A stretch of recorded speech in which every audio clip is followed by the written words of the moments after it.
Iya, apa kabar? Luar biasa, Mbak Pak. Novi? Tuhan Yesus baik. Haleluya. Tuhan Yesus baik ya. Dahsyat.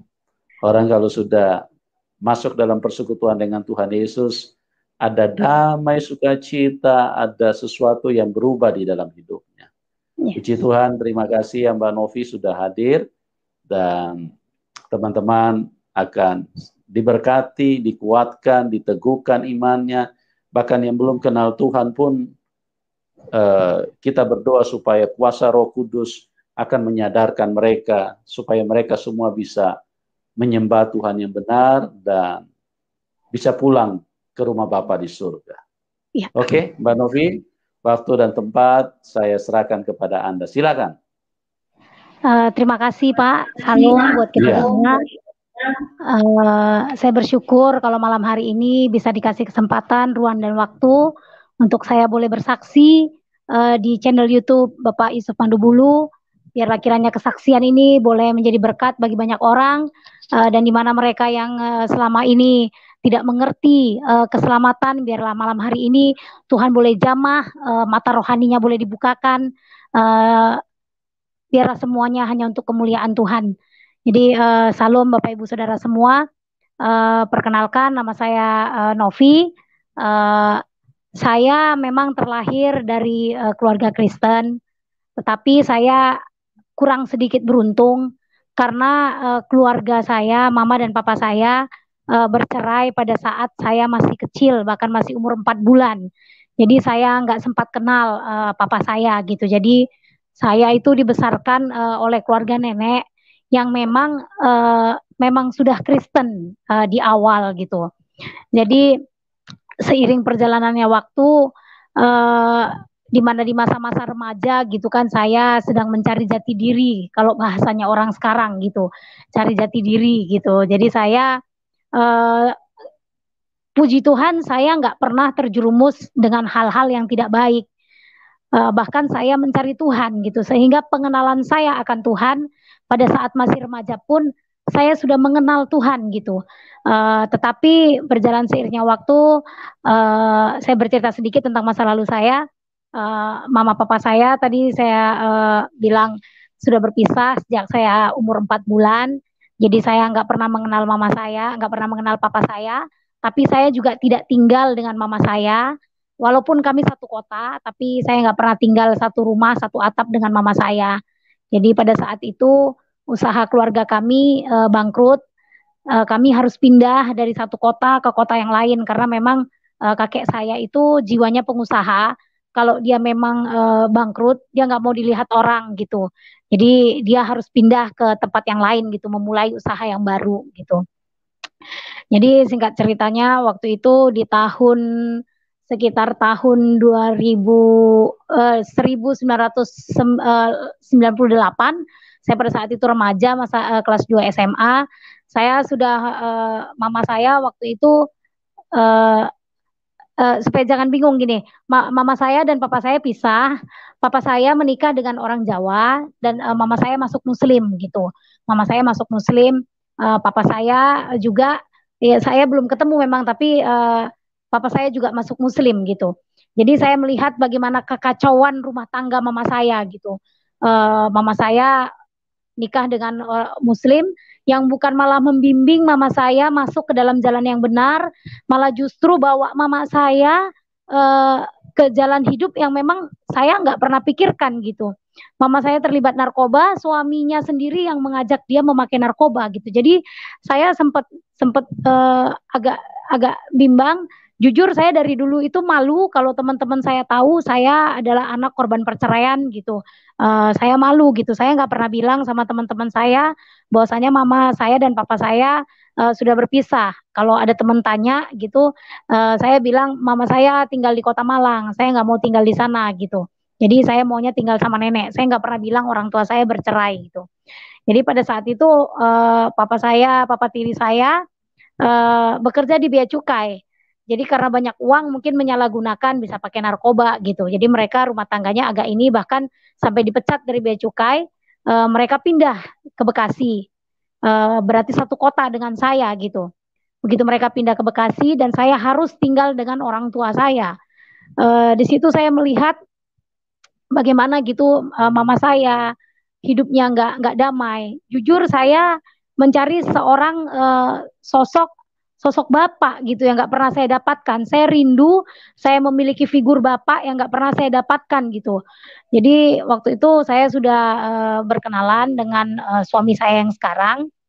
Jadi saya eh, merasa saya bisa mendapatkan sosok bapak dari suami saya gitu. Jadi pada waktu itu saya memang berdoa juga, Bapak Ibu Saudara, saya berdoa dia waktu itu mau dipindah mau kerja di Pekanbaru, saya bilang saya mau ikut kamu, saya bilang gitu. Terus orang tuamu gimana? Kamu kan masih di bawah orang tua, saya sudah cukup umur pada saat itu, tapi saya putuskan pada saat itu aku ikut kamu, saya bilang gitu. Jadi singkat ceritanya suami keluarga suami saya yang mengislamkan saya gitu. Mertua saya datang dari Jakarta pada saat itu saya dinikahkan, saya masuk Islam. Jadi pada saat saya masuk Islam, saya nggak mau jadi orang yang asal-asalan. Saya merasa itu keputusan yang sangat besar dalam hidup saya. Bahkan saya berdoa, saya minta petunjuk sama Tuhan, tapi seolah-olah nggak ada jawaban, seolah-olah Tuhan pun nggak ngomong apa-apa sama saya gitu. Jadi saya ambil keputusan, saya tahu ini keputusan yang besar dalam hidup saya. Saya tahu ini bawa dampak pengaruh seumur hidup. Saya harus komitmen. Jadi saya pada saat itu oke, saya putuskan saya masuk Islam. Maaf, bukan karena harta, bukan karena apapun, tidak. Saya memang rindu figur seorang bapak. Hanya itu saja karena di rumah saya nggak dapet gitu. Bagaimana papa saya, papa tiri saya itu ya namanya orang udah kena narkoba juga nggak bisa waras gitu pemikirannya. Suka marah-marah di rumah, nggak boleh dengar anak ribut sementara adik-adik saya pada saat itu masih kecil gitu. Jadi saya benar-benar kehilangan figur seorang bapak. Jadi saya meninggalkan Tuhan pada saat itu bukan karena harta, bukan karena uang juga bukan, tapi karena saya rindu benar-benar sosok seorang bapak yang saya nggak pernah dapatkan dari kecil. Jadi pada saat itu saya diislamkan, saya juga nggak mau main-main, saya sholat, saya belajar ikro, saya belajar tentang agama, saya nggak mau main-main. Kalau saya sudah ambil keputusan, saya harus benar-benar bertanggung jawab. Itu yang saya pegang pada saat itu. Tapi seiring berjalannya waktu, saya agak bingung. Ini Tuhan saya sekarang ada di mana gitu. Saya bingung. Jadi waktu itu kami kerja di pabrik kelapa sawit pada saat itu. Jadi ada perwiritan di rumah temen, dia undang ustadz. Pada saat itu nenek saya dari pihak papa saya itu meninggal. Jadi sebelum waktu masuk Kristen itu papa saya cari saya ke Bekasi. Jadi teman-teman saya bilang Novi sudah menikah. Jadi dia antar ke rumah mertua saya. Papa saya cari saya ke Pekanbaru. Jadi waktu itu saya sempat ketemu dengan papa saya, dan bahkan papa saya juga sudah Islam. Jadi pada saat itu ketidakmengertian saya pikir ya kami semua keluarga sudah jadi Muslim gitu. Saya pikir memang inilah jalan Tuhan buat saya. Jadi makanya saya nggak mau main-main juga. Saya benar-benar saya belajar Iqra, saya belajar Al-Quran, dan pada saat itu saya punya bapak angkat dulu di sini. Saya punya bapak angkat begitu saya tamat Iqra, dia kasih saya Al-Quran yang ada terjemahan bahasa Indonesianya, tapi banyak hal yang saya tidak mengerti gitu. Jadi setelah saya pelajari, setelah saya dalami, saya awalnya memang saya trauma dengan pernikahan yang gagal gitu. Jangan sampai anak saya mengalami seperti apa yang saya alami, karena memang benar-benar gak enak gitu tinggal sama yang bukan orang tua kita sendiri. Banyak hal yang saya alami gitu. Jadi saya trauma dengan pernikahan yang gagal. Tetapi justru di sini yang menjadi panutan di agama Muslim ini Muhammad, kok istrinya banyak ya? Saya di situ sudah mulai agak bingung, bukan agak, ya memang bingung jadinya.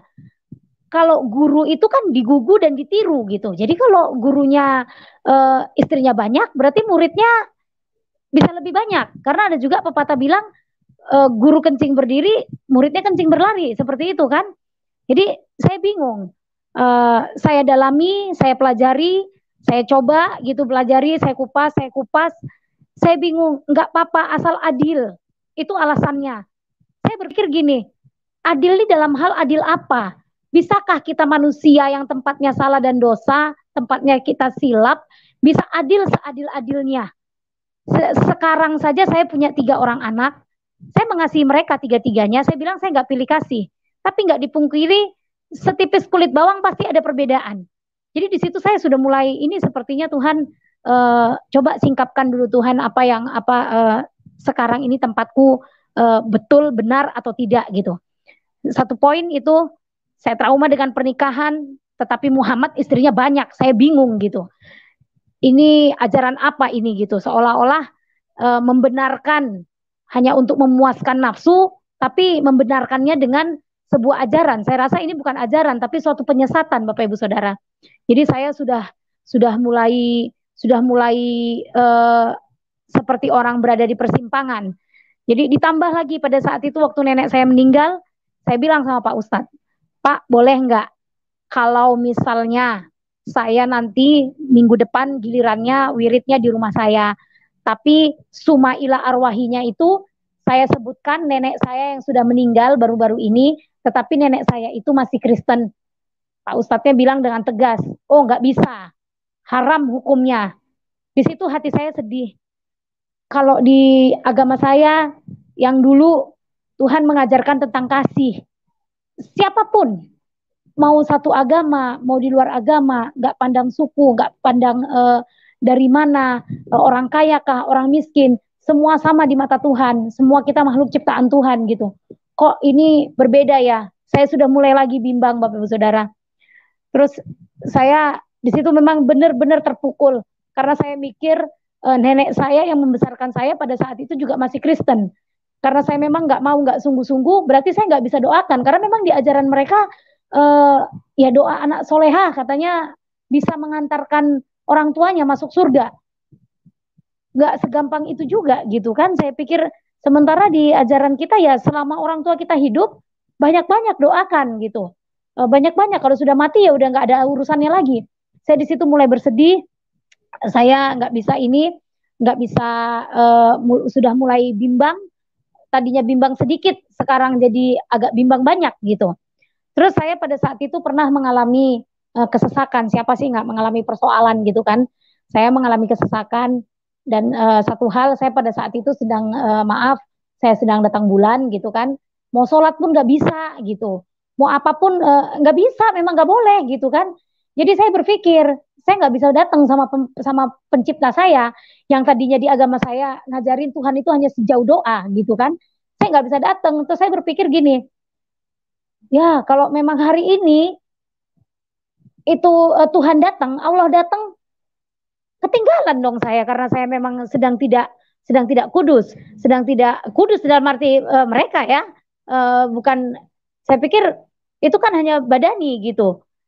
Kalau kudus di agama saya yang lalu ya bukan begitu perkataan kita, perbuatan kita, hidup kita gitu. Kok ini cuma hanya masalah.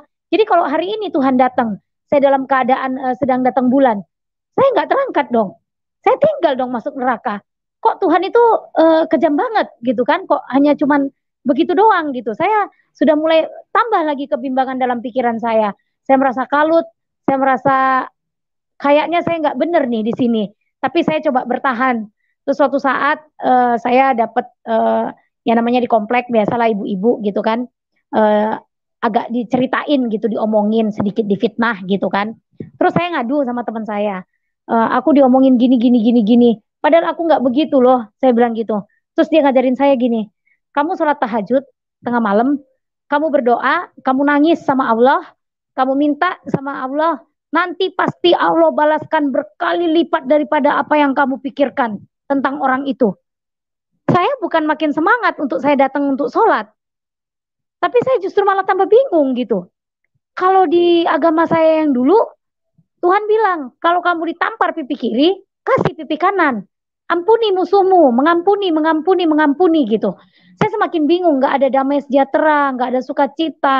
Saat saya memang betul-betul perlu Tuhan, hanya terhalang, hanya masalah datang bulan, saya nggak bisa datang sama Tuhan. Saya benar-benar bingung gitu. Ini Tuhan, Tuhan izinkan aku berjalan di sini udah sekian tahun, nggak main-main. Tapi kok justru semakin saya dalami, ya semakin nggak benar, semakin rumit, semakin nggak terterima oleh akal pikiran saya. Jadi saya belajar, saya terus belajar. Saya ada buku kebetulan dikasih waktu itu buku panduan untuk sholat karena memang saya nggak mengerti di awal gitu kan. Saya baca-baca, jadi ada tulisan Arabnya, ada juga tulisan bahasa Indonesianya gitu. Jadi pada saat itu bacaannya Allahumma ala Sayyidina Muhammad wa ala ali Muhammad kama solaita ala Ibrahim wa ala ali Ibrahim innaka Hamidun Majid. Allahumma barik Muhammad kama barakta ala Ibrahim wa ala ali Ibrahim innaka Hamidun Majid. Saya baca pengertiannya, ya Allah, berilah rahmat kepada Muhammad dan keluarganya sebagaimana Engkau memberikan rahmat kepada Nabi Ibrahim. Ya Allah, berikanlah keberkahan kepada Muhammad sebagaimana Engkau memberi keberkahan kepada Ibrahim. Saya semakin bingung Bapak Ibu Saudara. Kenapa sampai saat ini kita disuruh mendoakan Muhammad? Memangnya Muhammad tidak di surga? Nah, kalau Tuhan bilang, aku saat ini sedang berada di sebelah kanan Bapa untuk menyediakan tempat bagimu. Ya Tuhan ada di surga, Tuhan ada di sana untuk menyediakan tempat bagi saya dan orang-orang percaya. Itu yang saya tahu gitu. Jadi begitu saya pelajari ini bacaan di dalam sholat, saya semakin bingung. Kenapa kok Muhammad minta didoakan supaya diberikan rahmat, diberikan keberkahan seperti Nabi Ibrahim? Saya bingung, apakah hidupnya tidak lebih baik daripada Nabi Ibrahim? Kok sampai dia sampai hari ini pun minta didoakan gitu dengan umat-umatnya? Seperti yang disampaikan Pak Yusuf tadi, Pastor Yusuf di awal gitu kan, ya terkoneksi juga dengan apa yang mau saya sampaikan gitu kan. Ya kita tahu kalau Ibrahim di Muslim, di kita Abraham. Kita tahu Abraham diberkati gitu kan, luar biasa.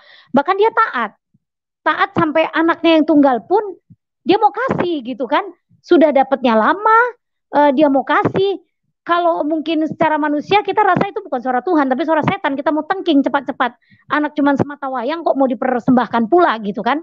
Tapi kenapa di sini Muhammad berikan keberkahan seperti sebagaimana engkau memberikan keberkahan kepada Ibrahim? Apakah imannya nggak seperti Ibrahim? Atau mungkin memang dia tidak diberkati seperti Ibrahim? Saya jadi bingung. Semakin saya dalami, semakin bingung. Semakin saya dalami, semakin bingung. Jadi satu lagi saya pelajari lagi Ihdina Sirotol Mustaqim. Selalu diperkatakan Ihdina Sirotol Mustaqim dalam setiap sholat. Tuhan tunjukkanlah aku jalan yang lurus.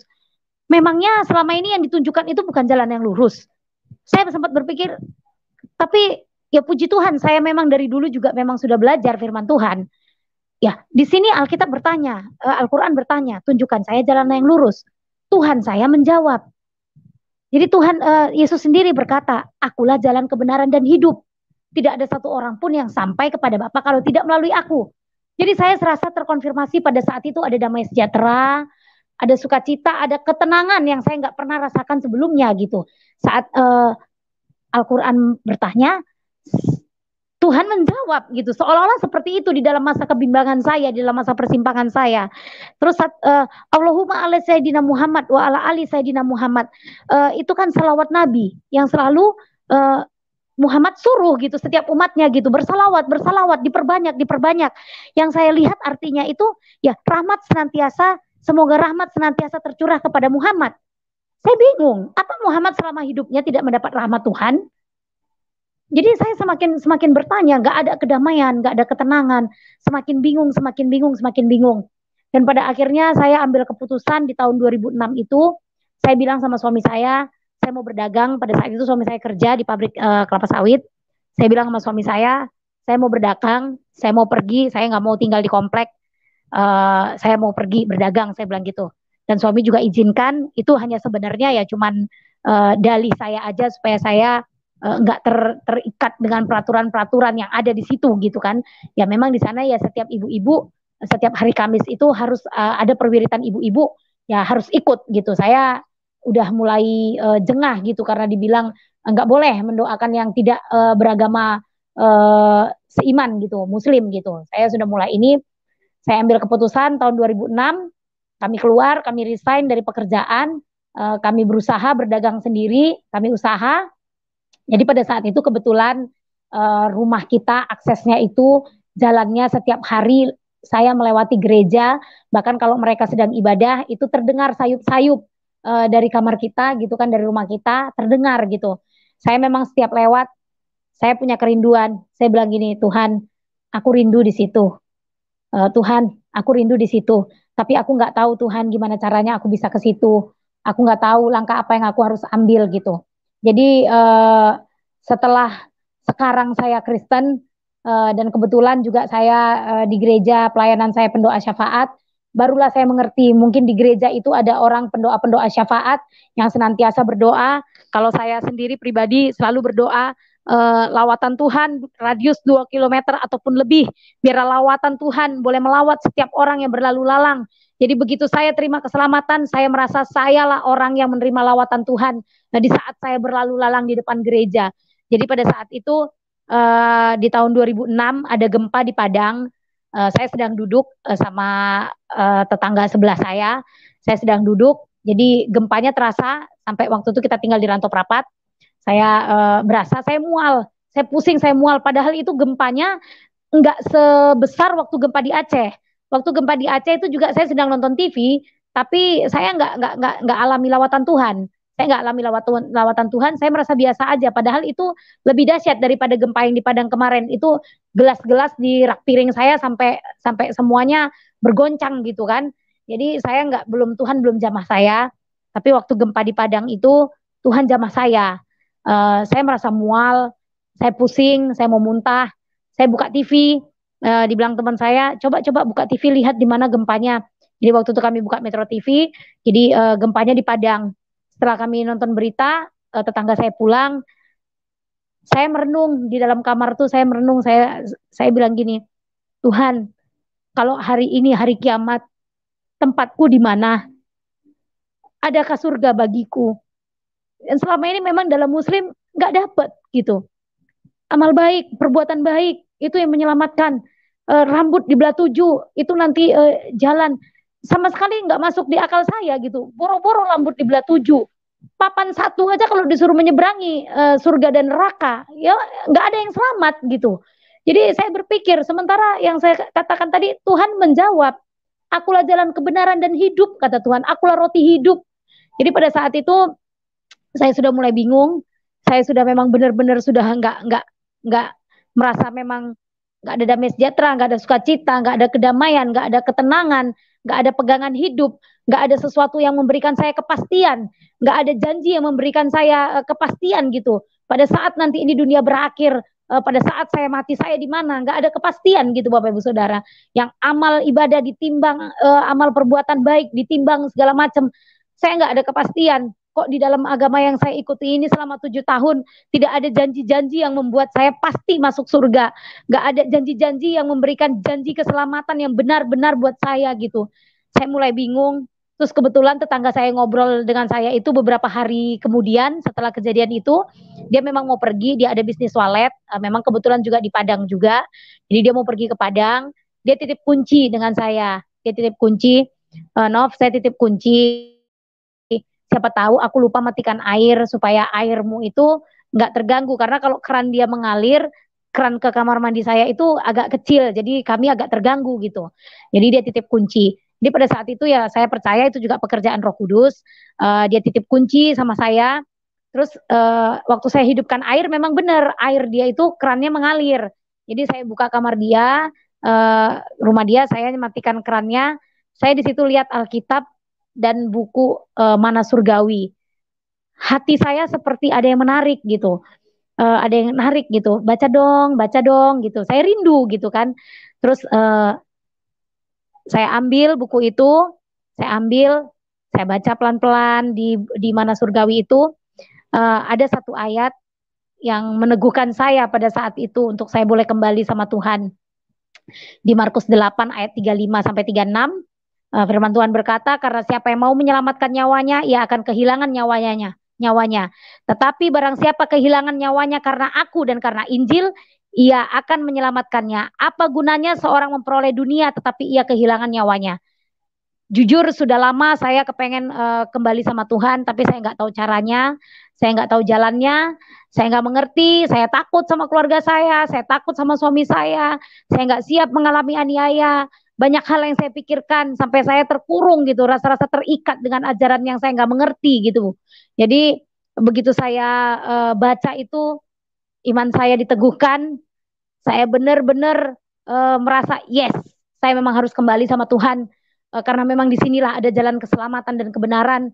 Nggak rancu guruku yang aku jadi panutan, Tuhan Yesus. Dia setia sampai mati gitu, bahkan mati di kayu salib gitu kan. Dia tanggung dosa-dosa saya gitu. Jadi saya nggak mau tahu lagi, saya nggak peduli. Kalaupun nanti suami saya harus ceraikan saya, kalaupun nanti orang tua yang memang notabene-nya mereka sudah masuk Islam semua, saya dibuang dari keluarga, saya nggak peduli. Saya kunci kamar, saya berdoa, saya bilang, Tuhan, aku mau terima Engkau sebagai Tuhan dan Juru Selamat dalam hidupku. Tapi pada saat itu, saya tahu ada kuasa-kuasa kegelapan yang memang tidak suka mengintimidasi saya. Pada saat itu, saya merasa saya ada seperti di pusara air. Saya berputar-putar, seperti ditarik dalam kegelapan gitu. Akhirnya saya menangis, Tuhan aku nggak kuat, aku takut mati di tempat, atau saya pingsan, suami saya pulang gitu kan. Jadi saya takut pada saat itu, saya belum saya buka pintu, saya nangis, saya baca lagi firman Tuhan. Jadi apa yang saya pikirkan itu terkonfirmasi hari itu juga, Bapak Ibu Saudara. Jadi terkonfirmasi begitu saya baca di Markus 8 ayat 35 sampai 36. Tuhan bilang siapa yang mau menyelamatkan nyawanya, artinya saya tidak siap untuk terima aniaya. Seperti itu yang saya pikirkan. Tapi saya baca lagi Alkitab itu punya tetangga saya dapatkan ayatnya di Markus 10 ayat 29 sampai 30. Jawab Yesus, aku berkata kepadamu, sesungguhnya setiap orang yang karena aku dan Injil meninggalkan rumahnya, saudaranya laki-laki atau saudaranya perempuan, ibu bapaknya, anak-anak atau ladangnya, orang itu sekarang pada masa ini juga akan menerima kembali 100 kali lipat. Iman saya diteguhkan Bapak Ibu Saudara. Jadi saya semakin kuat, saya nggak mau lagi kompromi, saya nggak pikirin suami saya nggak pikirin anak saya nggak pikirin keluarga saya. Pokoknya yes, saya mau terima Tuhan. Itu aja yang jadi pikiran saya pada saat itu. Beberapa hari kemudian tetangga saya yang itu kembali. Tetangga saya kembali pulang dari Padang. Saya kembalikan Alkitabnya. Kak, maaf, saya bilang, Alkitabmu sama bukumu aku ambil dan aku baca. Terus dia bilang, suamimu nanti gimana? Sekarang gini Kak, aku kemarin udah coba terima Tuhan. Aku berdoa sendiri, tapi aku nggak tahan. Saya ceritain apa yang saya alami sama dia. Tolong bawa saya ke gereja yang itu, yang saya sering lewat. Tolong bawa aku ke gereja itu. Kebetulan dia juga berjemaat di situ. Tolong aku bawa ke gereja kakak. Temukan aku sama hamba Tuhan di situ. Aku mau terima Tuhan Yesus secara pribadi. Dek, coba pikir-pikir dulu. Dia bilang gitu sama saya. Pikir-pikir dulu. Suamimu gimana? Keluargamu gimana?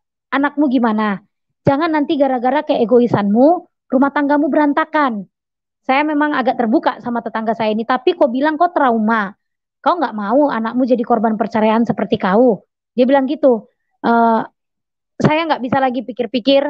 Saya tetapkan iman saya sampaikan apa yang saya rasakan sama dia. Kak, aku dapatkan firman Tuhan seperti ini. Saya sampaikan di Markus 8 dan Markus 10 tadi sama tetangga saya. Ya udahlah kalau memang itu keputusanmu, ayo aku antar, dia bilang gitu. Jadi kami siapkan waktu, saya datang ke gereja, saya utarakan sama hamba Tuhan di sana, sama gembala di sana. Saya bilang, Pak, saya mau dipimpin, saya mau dibimbing, saya mau terima Tuhan Yesus. Saya ceritakan latar belakang saya pada gembala di situ pada saat itu.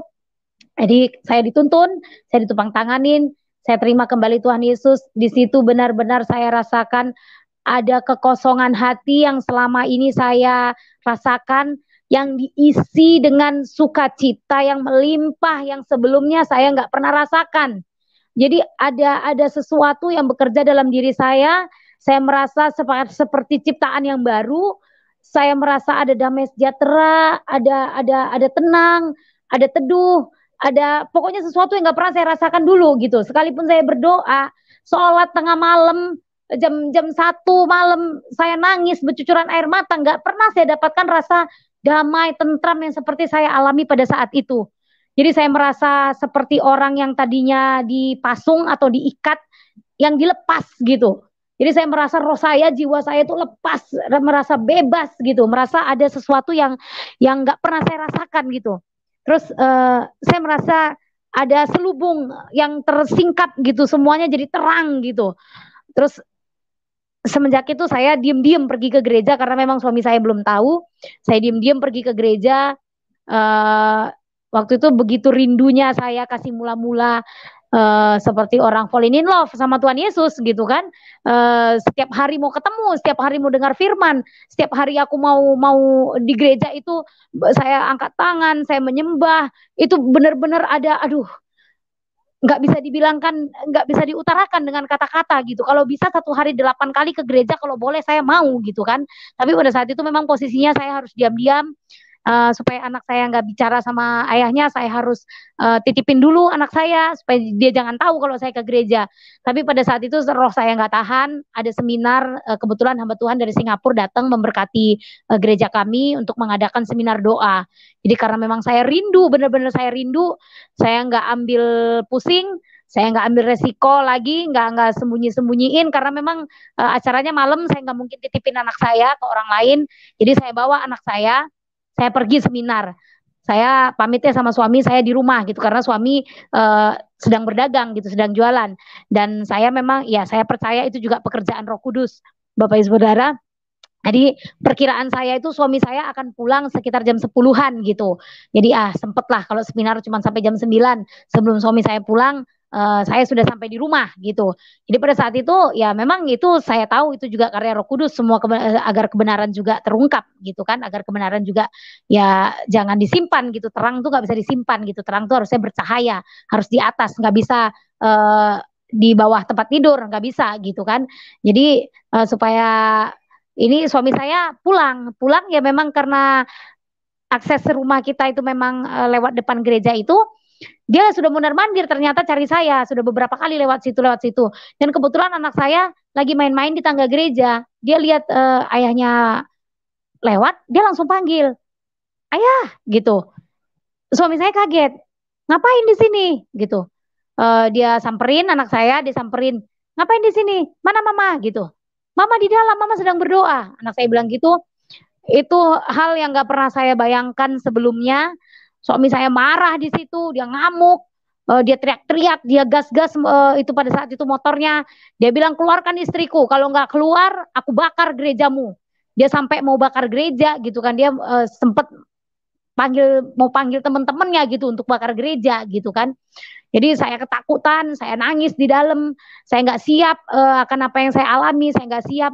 Tetapi hamba-hamba Tuhan di sana, rekan-rekan pengerja di sana, mereka tompang tangan, mereka doakan saya, mereka nasihatin saya, ibu jangan melawan, ibu diam aja, biar nanti Roh Kudus yang menuntun ibu untuk bicara sama suami ibu. Kalaupun bapak marah, ibu berdoa saja, nggak usah keluar sepatah kata pun, nggak usah membela diri. Saya ingat saya pegang itu biar Roh Kudus yang berbicara gitu kan.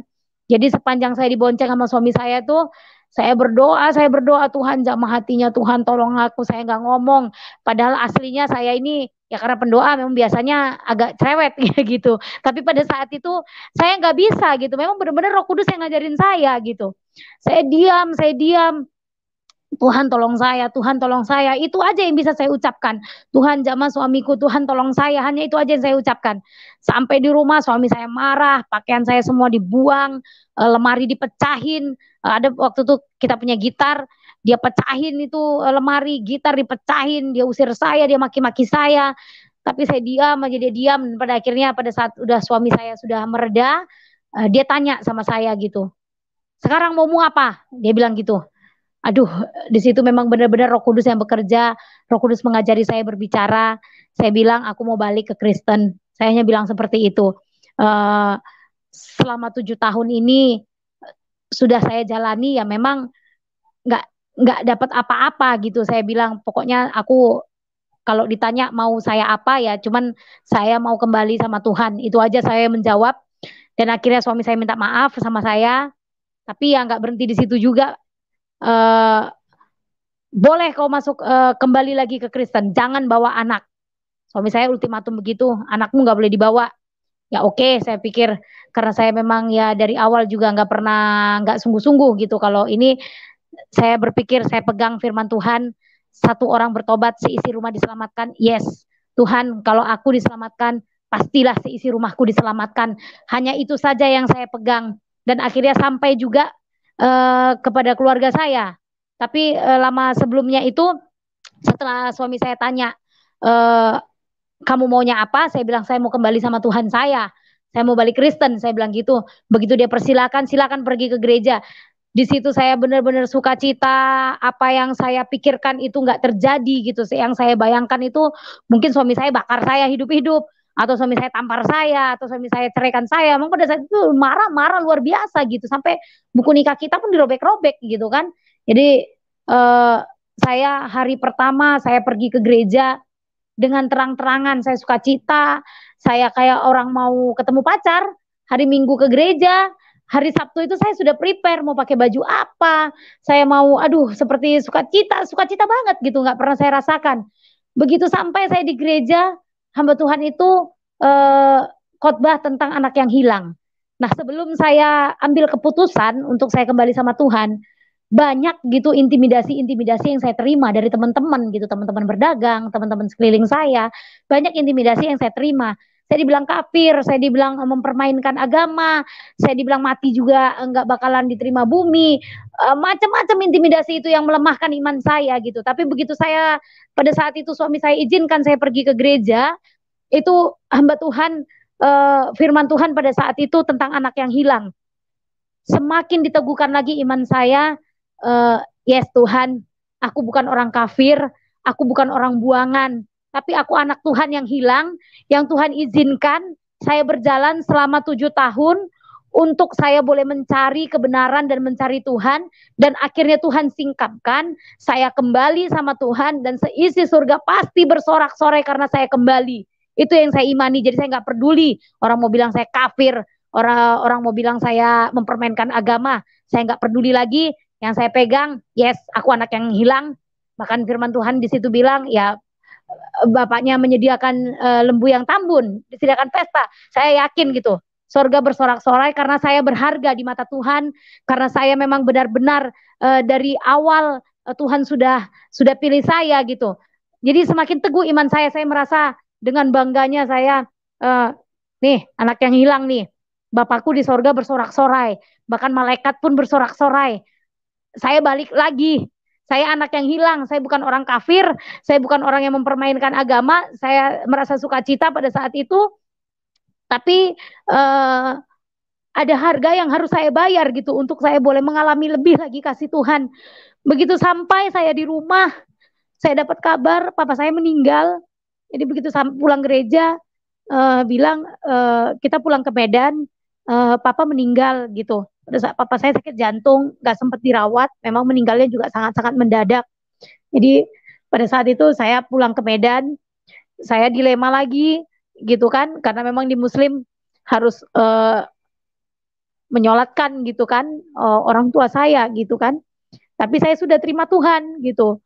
Terus ya itulah puji Tuhannya, karena selama ini memang ya di Kristen itu memang ya ajaran itu memang ajaran kasih gitu yang diajarkan gitu kan. Saya nggak peduli, yang saya tahu saya berdoa sama Tuhan saya yang sekarang gitu. Jadi di situ kebetulan memang nenek tiri saya itu sudah haji gitu. Jadi dia bilang, anak-anak nggak boleh beranjak dari sini setelah papa saya selesai dimakamkan. Anak-anak nggak boleh beranjak dari sini karena begitu 7 langkah kalian beranjak, nanti ada siksa kubur sama papa kalian. Di situ saya merasa sedih gitu, karena saya sudah terima Tuhan, saya sudah terima keselamatan, dan saya berharap juga keluarga saya, orang-orang yang saya kasihi juga boleh terima keselamatan gitu. Tapi begitu besar harga yang harus saya bayar untuk saya boleh melihat kebenaran itu gitu.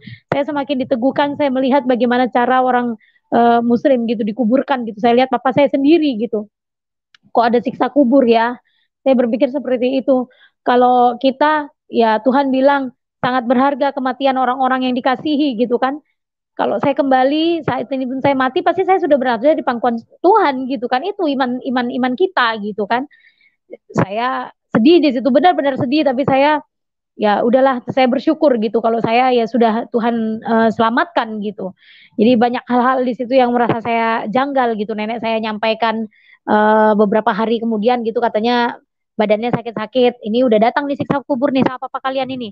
Udah sakit semua badan nenek, sampai seperti itu gitu. Terus pada saat di pemakaman mereka baca-bacakan ayat-ayat yang ya menurut saya nggak masuk logika gitu. Dibacain gitu, kalau malaikat bertanya siapa Tuhanmu, apa agamamu, lucu juga gitu kan. Malaikat bertanya, memangnya selama ini malaikat apa kerjanya, nggak tahu kita agamanya apa, nggak tahu siapa Tuhan kita gitu kan.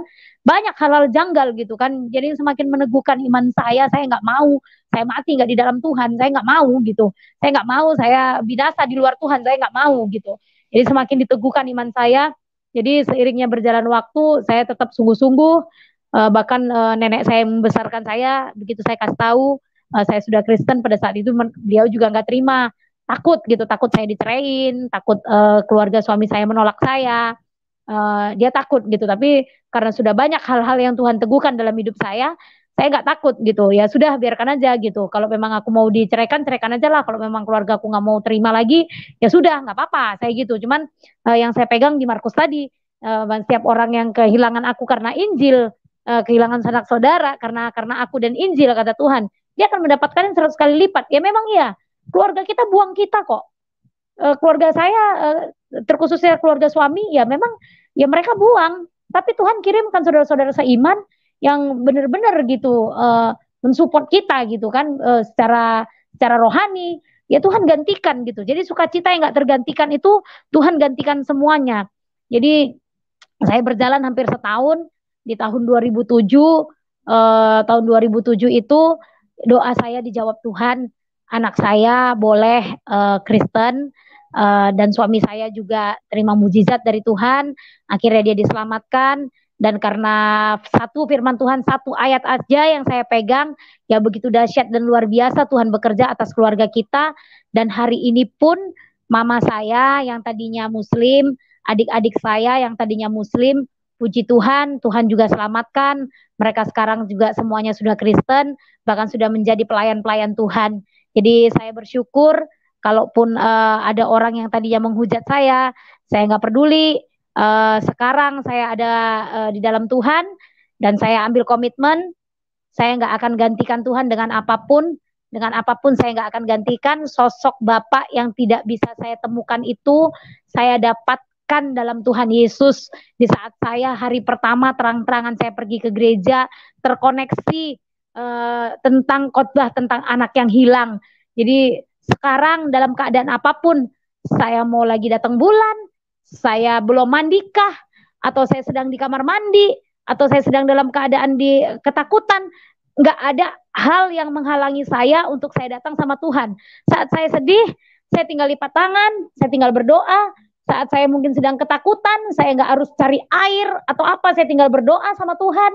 Saat saya dalam kesesakan, ya saya tinggal datang sama Tuhan, karena memang Tuhan yang saya sembah itu ya memang nggak jauh gitu, sebatas ya hanya sejauh doa aja gitu.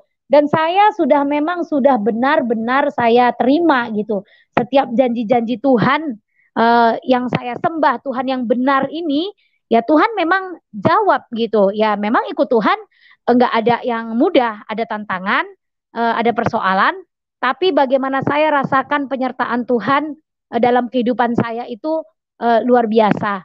Jadi inilah kesaksian saya, biarlah kesaksian saya boleh kiranya memberkati Bapak Ibu Saudara. Saya kembalikan kembali kepada Bapak Pastor Yusuf Manubulu. Tuhan Yesus berkati. Haleluya, Tuhan Yesus dahsyat, Tuhan Yesus luar biasa. Bagaimana kasih-Nya, kuasa-Nya yang telah dinyatakan kepada Ibu Novi.